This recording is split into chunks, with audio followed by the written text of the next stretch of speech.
Up in New Hampshire, about an hour north of Boston, a battle waged inside the Dover Ice Arena. Has it started? Yes. Skaters in knee pads, elbow pads, and helmets raced around the rink, colliding into each other and clotting into groups, rotating around the track.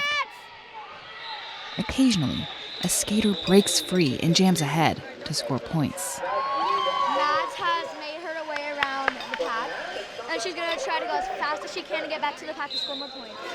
The 2025 Battle of Bunker Hill Invitational is a roller derby tournament, and a lot of teams have come from pretty far-off places. Pittsburgh, Sioux Falls, Chicago, even Toronto. And now we have Liz, who's jamming. Her and Mads are sisters. There are local teams too, a few from Maine, one in New Hampshire, and the local team I'm there to see, the New England Junior Roller Derby. All right, y'all, we're going to go out there and do the derby that we do. All right, we're going to have fun. We're going to be polite, right? Polite to them, polite to the officials, polite to each other. All right, I don't care what that scoreboard says at the end. We want them back. Okay? This group of skaters, all 18 and under, have their own reasons for joining Derby. I like skating, and I also liked hitting people. It's a rough sport where skaters crash and weave through each other. A sport of perseverance and taking hard knocks. And it's easy to get wrapped up in the battle being waged here. Like any other sport, Derby has winners and losers, and everyone can feel the adrenaline coursing through the arena. But in this rink, it isn't just the spirit of competition that thrives, but also the spirit of the skaters. Because even though this team wants to win, there's something they want even more. We're making friends tonight. All right? Y'all good? So, this week, a slice of life that just might have a life lesson in there. Everything is a learning opportunity because you are gonna fall. Because, it's really hard in our culture where you're just supposed to succeed magically, and that doesn't pay any attention to the amount of work and the number of times you have to fail until you get there. And so by teaching them to fall, roller derby becomes much more than just a thing you do. It becomes who you are. Like learning to get back up over and over and over. Over and over again. You just keep trying. You just keep trying. I want them to take the be kind, everybody's got something they're working on mentality into their life, because I think it's just going to make a better world for all of us, right? I'm Jazmin Aguilera, and this is The Globe.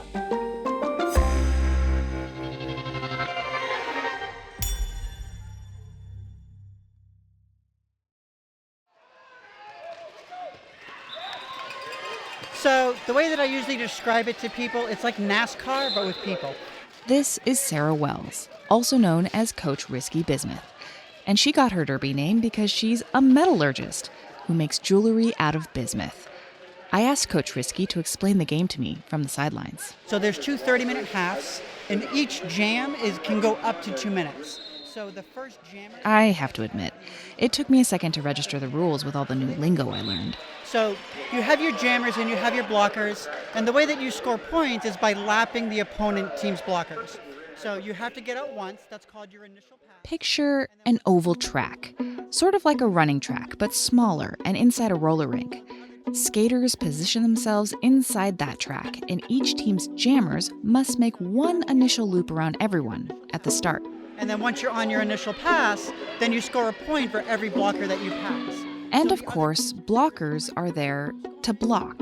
They obstruct the jammers by pushing and nudging and creating obstacles. So the first jammer that gets out of the engagement zone is the lead jammer. So you skate around and you try to skate by the other blockers because you get a point for everybody that you pass. Roller derby is dangerous. There's no way around that. You're moving fast, you're hitting bodies. So the number one thing to do is to make sure that you're safe. Derby is a physical competitive sport. You're hitting players, but you can hit somebody in a respectful manner. So there's places on your body that you can hit another player, and there's places on the body that you cannot hit another player. New England Junior Roller Derby, we always want to win with kindness. We want to be the kindest team out on the track. Your putting these kids under high stress situations, right? You're running them ragged and telling them to go hit people. It can be tense. This is Coach William Brown, better known by his derby name, Tiny Dancer. Unlike his derby name, though, Tiny Dancer isn't actually tiny, but a sturdy, well-built man. And he's no stranger to the competitive spirit. He grew up playing and coaching Texas football. And the ethos is absolutely different. I mean, I remember as a peewee football coach saying something. It's like, we're going to go out and murder them and not just beat them, but like embarrass them. Like, that's the goal, right? But I mean, Derby is itself a very small community. These kids are all friends. They hang out with each other. We try to build on that. So we do work with these kids. We do put them in those high tense situations so they do get that experience. And then say, okay, now that you're here, remember, you still have to be friends with everyone. You still have to be polite. You knocked your friend down. Why don't you help them up? We all want to win. We want to have fun first. And more importantly, we want them to continue sports past Derby, right? We got a lot of kids that are going to be aging out. I mean, I really wanted to quit for the longest time, and my mom was like, nah, you're going to keep going. Madison Scott, a.k.a. Mads, is 16 years old and a jammer on the team. Her mother, Raven, also plays derby. And then, I don't know, something sparked. I think it was just like, I was like 12, 11 and 12-year-olds want to quit everything they do. And then I didn't quit. And now I like it more than her, so. And that's the thing about derby.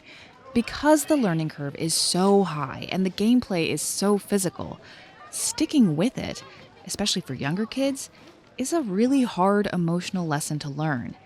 And over the years playing derby, Mads and her sister Liz, a.k.a. Elizabeatin Tragedy, have had to learn that lesson, maybe a few times. I know a lot of people get really upset like the first couple times they play because like they're not used to it. Because this is a very involved game. Like you're using your brain, using your like body. You're close with everybody. So you have to learn like have that mental motion as you're also doing your physical motions. With that grows like your emotional regulation while you're playing. It all just takes time, like growing an understanding of the game, growing that mental strategy.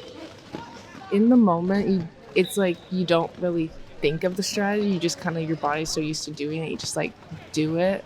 Audrey Hobbs, aka Wee Beastie, lives in Ithaca, New York, and twice a month drives 6 hours to play with this team. I really just was jealous of all like the contact hitting because I used to play lacrosse and you're not allowed to hit in like girls lacrosse. And I just wanted like a sport that was like you can really get your anger out. When you're on the track, you don't hit someone because you don't like them. You hit them because it's the game, you know, and like everyone knows that. And you can like actually have fun and be competitive and have a contact sport. And sometimes you get tunnel vision and like you get a lot of adrenaline. It's like up and down, up and down. You might expect that with a high-stress, high-contact environment like this, that skaters would leave the rink feeling overwhelmed, or at least a bit drained. But in fact, it's the opposite. When Wee Beastie gets off the rink, she feels better. Like refreshed, kind of like after, like you go in and you're kind of like in a mood, and then you go and play and you get all this adrenaline, you get anger out, and you kind of feel a lot better after it. In derby, like if you hit someone and you hit them well, that person that got hit is like, oh, that was a good hit. And not only is it an outlet, it's also like a distraction, like from like the world, and it's just like a safe space to come to. Gigi Snell is 16 years old from New Hampshire. She's gone by a few derby names in her career, always inspired by her shiny gold helmet. I was Lord of the Rinks, and when I joined this team, I wanted to change my name, and I decided on Goldie Blocks because I liked my helmet, and I identified like kind of with my helmet, and I thought it was cute. You'd think with a shiny gold helmet that Goldie Blocks would stick out on the rink. But in the sea of rainbow tutus, colorful knee-high socks, and graphic printed leggings, everyone stands out. Self-expression isn't just allowed on the rink, it's encouraged. It's so different, and the people here are just so unique. They're just so genuine here. It's really the people that change it. It's unconventional. It just allows for all of us just to be individuals out there. Coach Risky Bismuth might be one of the most recognizable skaters on the rink. In Boston Derby, like we have this big thing that we call our boat fits. Derby matches are called boats. Some of us just use it as an opportunity to get dressed up. Some people wear nice things. I'll wear like nice dresses. Some people wear costumes. So it's always like the biggest question, oh, what's your boat fit? And like one of my other things is I have different leggings. Like I'm always wearing like bright leggings or these leggings. It's a way to, be part of a team, but also show like your individualism as well. So I think that's what makes Derby so amazing. So, our team is often a sport for people who don't fit other sports, right? They're athletic, they want to do something, but something's not working, whether they're getting bullied, whether they're neurodivergent, whether they are LGBTQIA and don't fit in a sport. Co-founder Wendy Matisovich likes that Derby is a sport that doesn't shy away from physical aggression, yet still maintains a loving and welcoming culture. With us, they get to be who they really are. Outside of us, they don't. Wendy started the New England Junior Roller Derby League for her daughter, Shayla, after COVID shut down the junior league Shayla was playing on. Shayla had grown up playing all kinds of sports, but had a hard time fitting into most of them. And with Derby, she found the support she had struggled to find on other teams. So Wendy did the paperwork and formed a new league, the New England Junior Roller Derby. One of the things that Derby does at the beginning of practices is just say your Derby name and your pronouns. And I noticed that sometimes skaters were using different pronouns with the team than they were with their parents. They're trying to be authentically themselves, and we call them by the name they give us. We use the pronouns they tell us. And it's not our place to do anything in that situation except support the skater and hope the parents get there. And lately, even using the word pronoun or having to use chosen names might spark a controversy, especially in sports. But not here. In Derby, you choose your own Derby name anyway. Tiny Dancer. Goldie Blocks. Layla. Toxic. And Bomber. Land Shark. Wildfire. Risky Bismuth. Wolverine. Sleekest. Wee Beastie. Case. Tiger. Speeding Quad. Shocker. Wave. Rainbow. Punky Bruiser. Banana. And we got Smacky over there. We got the smack. Tag. For parents looking for ways to teach their child teamwork without compromising their individuality, Derby just might be the thing. Just ask Nina Smart, mother of 11-year-old Nora, aka Punky Bruiser. She joined beginning of July last year, at the beginning of the season. The difference that we've seen in her, it's like a whole other kid. Like confidence-wise, it's just amazing to see. She's on the B team, so she's not playing this weekend, but we're here supporting. I'm about to bust out my inflatable shark costume again, but we're just up here just supporting for the weekend because it is so important to support both the players and the coaches. A lot of the coaches are playing this weekend too, so we wanted to support them for once since they're always watching them. So this is like one big community. You guys get together? It is. And actually, our whole family now has bought roller skates, and I'm 3 weeks in. I'm looking at a team to join, and actually, Punky's little brother is going to be joining the program in July. My husband might be officiating or something or whatever, so we all go out and skate together, and it's just been really good for the family and all of us just to get out. And once she figures out she can do something, there's not much stopping her. It's that first initial, can I do this, can I not do this? Then she's out there and she's just go, go, go, go, go. These kids are so resilient. Literally get up when they get knocked down and just get back at it again. Are you scared of falling? No. So you could just fall over and over and over again. Yeah, You'd be I totally have all my gear, and I know that I'm not going to get that hurt. Yeah. Does that make you feel more confident in life outside of Derby? You can get right back up. Yeah. My friends, they like pushing me with their hips, so I like pushing them back, and they always fall, even though I don't push them that hard. You're sturdy.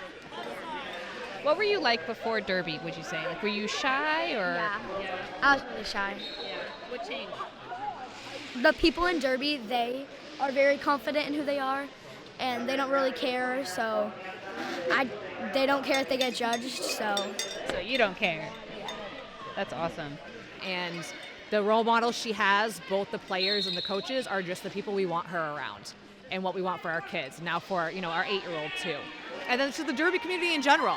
Like just going, we went to one Boston Derby game and it was just the community we want to be a part of. So my job's actually in Colorado, so we were looking at moving back. But the growth that she has had and the friendships they've made and how they've come together as a group is just incredible.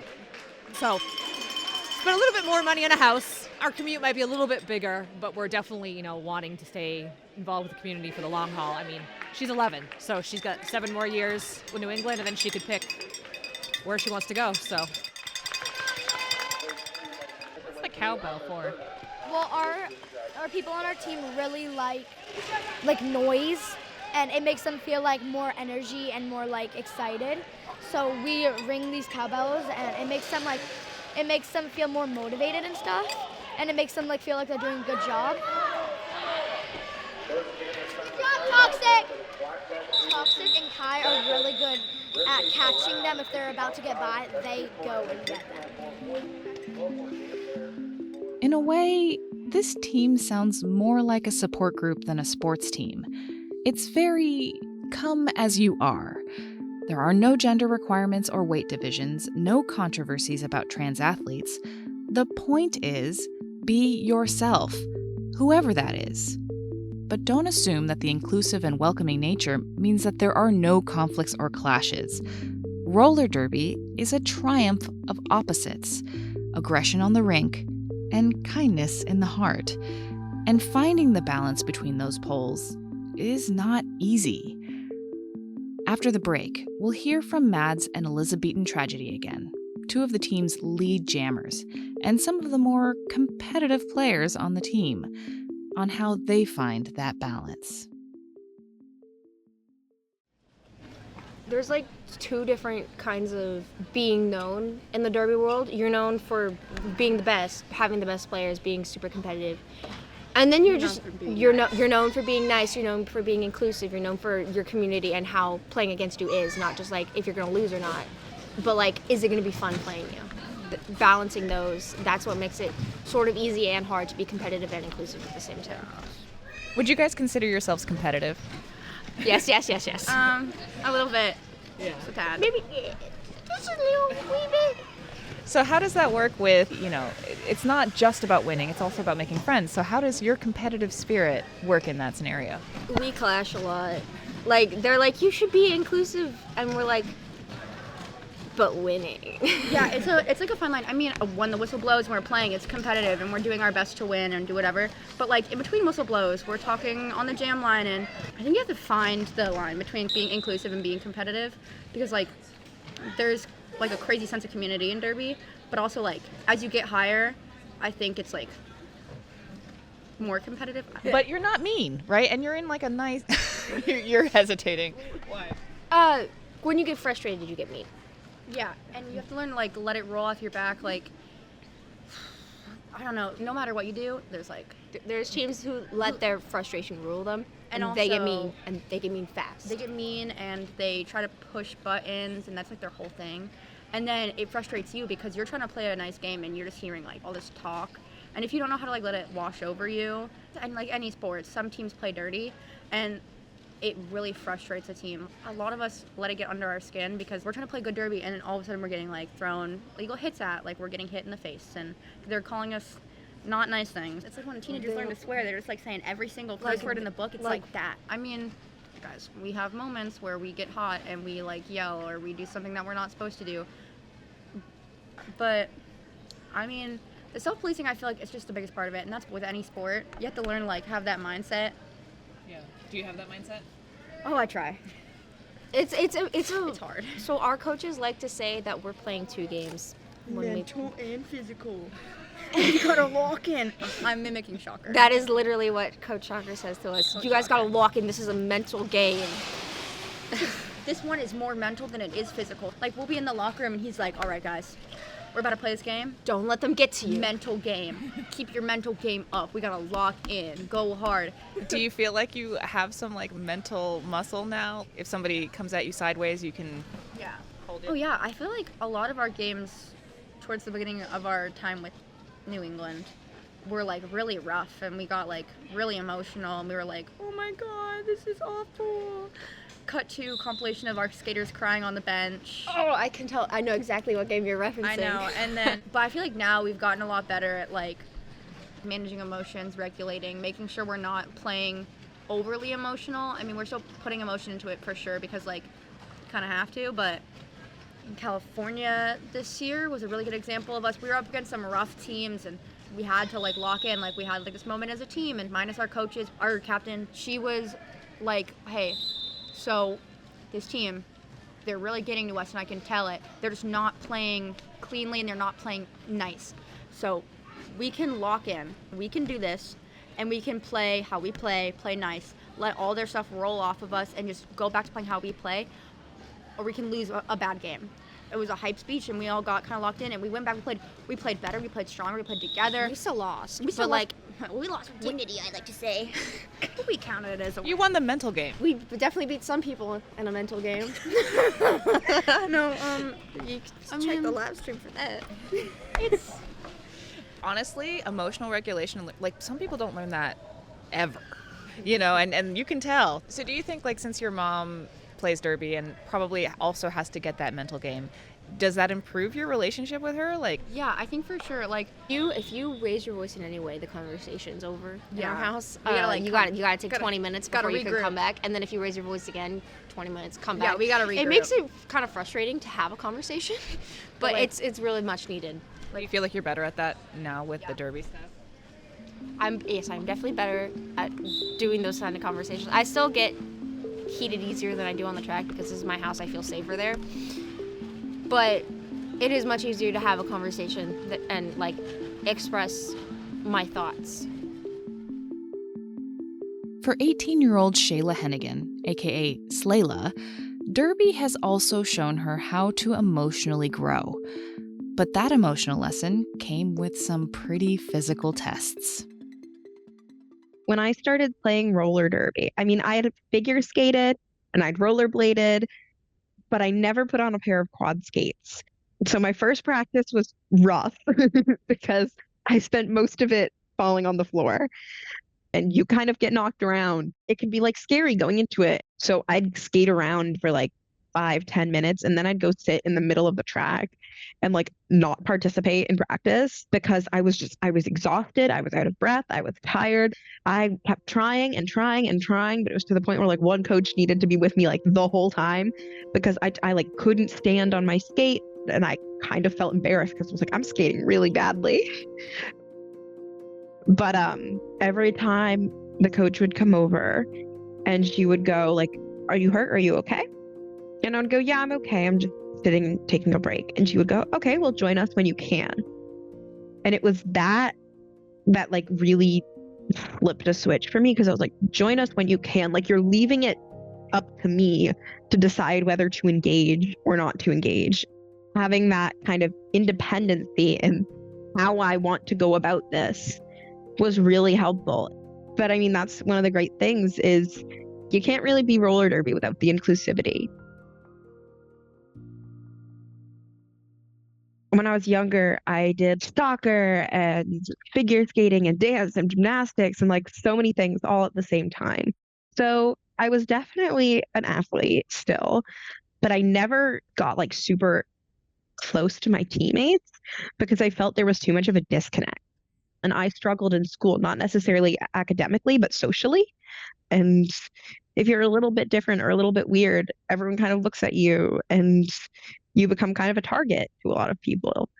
And it got to a point where it felt like I didn't want to play those sports anymore. And I kind of sucked the joy out of them as they're getting more and more serious and competitive. Like you had to kind of fit a very specific physical frame. Even in gymnastics, even in soccer, I grew up as a bigger kid and I still am like bigger. And there was no room for that in dance or gymnastics. With gymnastics, it's like being too tall, that's not going to work because then they're going to have to like adjust the bars for you. And like a lot of gymnasts are a lot shorter. And I kind of grew out of that. I got too tall. And at dance, like I wasn't as small as these other dancers. So like we had to like special order costumes and stuff like that. It was just so not inclusive of like anyone except for this one small group of people. I can't help it really. And now you're punishing me for something I couldn't help. with my mental health especially. It was really bad because I felt like I had no one, and like I felt like I didn't fit in anywhere. Like no matter what I do, I'd never find a place for me. And then I found that sport, and now I'm like, I have my home, I have my family, I have a place where I can be authentically myself. Every body is a derby body is like something you'll hear all the time. I'm super strong at just kind of sitting into the ground and holding a jammer, and they can push and push and push and barely move anywhere. I find myself very strong in that kind of sense. If I had soccer and this kind of community, I'd go back in a heartbeat. But it wasn't like that. When I find something I love, I stay with it and I stick on it. And derby's one of those things. I feel so comfortable there. I think I became a lot more like sure of myself when I started playing because I got a handle on who I am instead of trying to be like everyone else. It was only after I started playing roller derby I actually joined musical theater. I had loved musical theater before, but like joining derby and being able to be like, this isn't like a mainstream sport. And if I told people I played roller derby, I could get bullied about it. But I'm having so much fun right now that I do not care. And it was kind of like, well, then I guess I'll start doing musical theater too.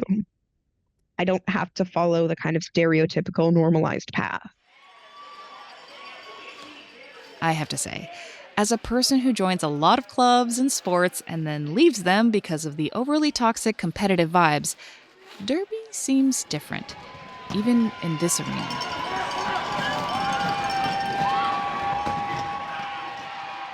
I think in a lot of sports, it's like we silo the kids' athletic ability away from any of their emotional stuff or anything else that might be going on for them. Throughout the derby community, most places are welcoming and safe and queer friendly. It's the only trans affirming sport.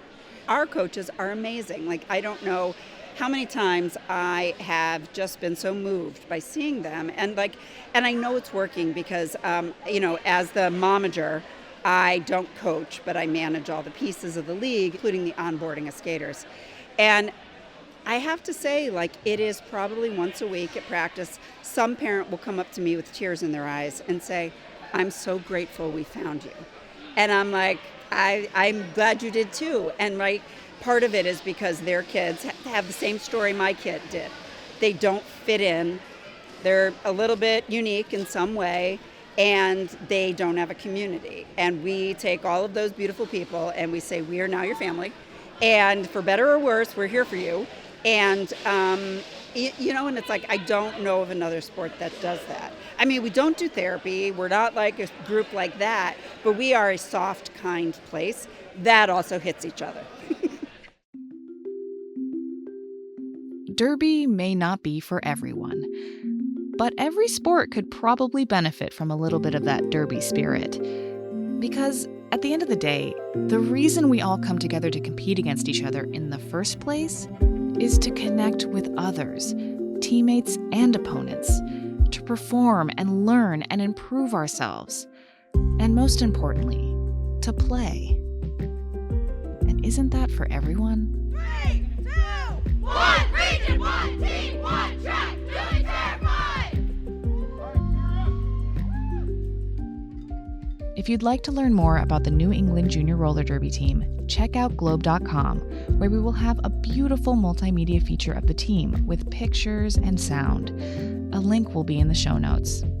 This episode was reported by me and Craig Walker, produced, sound designed, and engineered by me, Jazmin Aguilera, edited by Kristen Nelson. The Globe podcast is made by me, Kristen Nelson, and Ann Lee. Special thanks to Ryan Huddle, Christina Prignano, Julianne Verace, and Tim Rasmussen. Podcast visuals by Jacqueline Luna. Nancy Barnes is the editor of the Boston Globe. What do you like the best about it? The friendship. I'm Jazmin Aguilera. Thanks for listening. Now lace up and get in the rink.